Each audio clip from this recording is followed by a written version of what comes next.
Pump অপারেটরের চাকরি কেলেঙ্কারির অভিযোগে পাম্পের দরজায় অনির্দিষ্টকালের জন্য তালা ঝুলিয়ে দিল গ্রামবাসী। ওই ঘটনায় কমলাসাগর বিধানসভা 26 কার্ড এলাকায় ছড়িয়েছে তীব্র চাঞ্চল্য। গত কয়েক মাস পূর্বে 26 কার্ড খামারের ভেতর একটি জলের পাম্প বসানো হয়। যথারীতি এলাকার বিধায়ক, স্থানীয় পঞ্চায়েত প্রধান সহ নেতৃত্বরা জানিয়েছিলেন 4 নম্বর ওয়ার্ড থেকে একজন বেকার যুবককে চাকরি দেওয়া হবে সেখানে।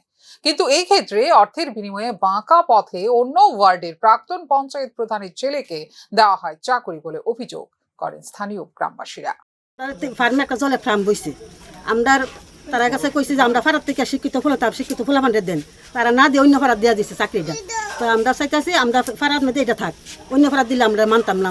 আমরা যতদিন আমরা ফারাত না দেয় এটা তালা থাকবো। আমরা এটা পাম্পের ব্যাপারে যে আমরা এটা 26 কার্ডের মধ্যে আমরা জলের পাম্পর বইছে।